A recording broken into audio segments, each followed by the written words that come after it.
This video is brought to you by Cool Green Clothing. We done gone worldwide, and we coming straight out of Baltimore. And if you in town, pull up on us. We're on the block with it at 215 West Saratoga Street.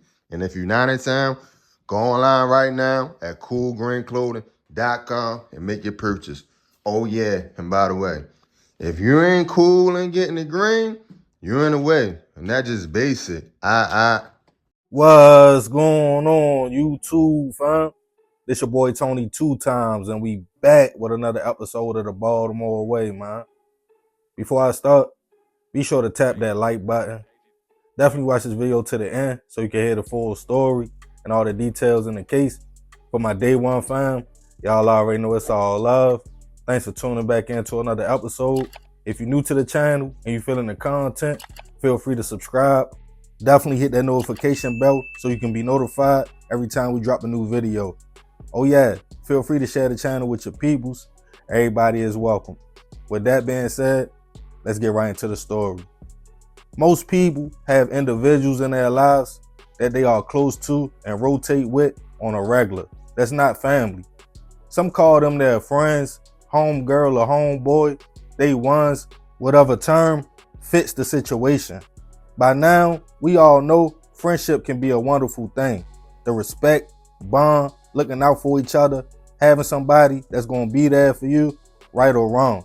That brotherhood or sisterhood that's supposed to be based on a solid foundation. For a lot of people that choose to move a little bit more reserved, they stay to themselves, don't have a big circle, and watch who they call friend, it's probably because they had once had people in their lives who they thought they had a solid friendship or foundation with, and it was fake, phony, or they got betrayed. That makes some a little more careful who they give their loyalty to, but others rock how they rock. They are not scared to let people in, have big circles, and trust easily. Most of the time, the people we call friends know the most about us, where we live, work, our families, our secrets, how we move, and being that open could be met with genuine love. Or on the flip side, it could be used against you. Friends fall out every day over different reasons. And the worst feeling in the world is to think back, reflect on the bond you thought you had with a person you thought would be around forever, and realize they were either using you or had a hidden agenda. Most can't see it while being around that person. They think it's solid. That's called blind loyalty. When you are so focused on being a real friend that you can't even see the other person is playing you, but sometimes it gets deeper than a fallout. When you become so vulnerable to a person and whole time they are plotting on you. And on this episode of the Baltimore Way, we'll be taking it all the way back to 2015 to discuss the case of a man who backdoored his homie on the block, leading to him being Baltimore's most wanted. Back in 2015, 28-year-old Davon Johnson, who family and friends called Day Day, was navigating life in Baltimore. Described as laid back, loyal to his peoples, and a man who liked to have fun. Everybody around his way knew him in the Montgomery area in the 2000 block of North Bentlow Street. Always laughing and good spirits, Davon shared the house with his mother on that same block. His friends would often stop by, sit outside, have a few drinks, and chop it up, including 22-year-old Charles Henson. The two men had knew each other for years. Charles would even come over, eat with the family, stay the night, sleep on the couch, to the point Davon viewed him like a brother. Charles, like most of us, had a past. A few run-ins with police and was trying to shake back after just coming home off an indictment, being involved with a crew who was selling smack in the area. But now back uptown, him and Davon was back like they never left each other. On January 28th, 2015, it was a normal day in West Baltimore. Davon was home, Charles had came through the day before, and they were cooling. Everything seemed normal when Davon's mother came and asked her son to go to the store for her to grab some things she can cook with. He stated, "All right, ma, I'll be right back." Him and Charles left out of the house and started bopping, but seconds later, multiple shots went off. Davon's mother looked out the door because she thought she heard his voice yell out, and when she did, she saw him land on the ground with a man standing over him shooting. He looked at her right in the face as she begged him to stop before the shooter then ran off. After reports of shots fired, BPD responded to the block to find Davon suffering from multiple gunshot wounds, and unfortunately, he wouldn't survive his injuries.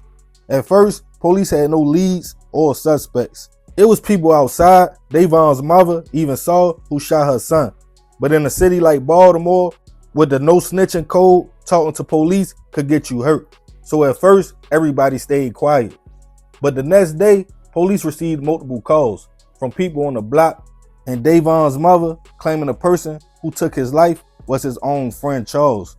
When asked why not say nothing at first, everyone stated they were scared of retaliation. She stated she sent her son out to buy some gravy, and Charles was at the house. They left out together. She heard the shots, looked outside, and saw Charles, who looked right at her while he stood over her son. She stated Davon even called out for her, and she told Charles to stop. Then he ran. Other people who knew the man also stated he called them and confessed that he did that to Davon. With that information, a warrant was put out for Charles, but he was MIA. But the situation wouldn't stop right there. While he was on the run, somebody set Davon's mother's house on fire on the block, in which police deemed an attempt to take her life with witness intimidation, so she wouldn't testify at court. But police was 2 steps ahead. They had already moved her to witness protection, and the house was empty at the time. People on the block spoke out about how the neighborhood had changed from back in the day when it was a homeowner's block. And one woman who knew Davon couldn't believe he lost his life on the same block she watched him grow up on. Charles was now on the run, now labeled Baltimore's most wanted and public enemy number 1. As police felt, he shot Davon, then burnt down the family's house trying to cover his tracks and get them from testifying. He was eventually picked up, taken into custody, charged with first-degree hit.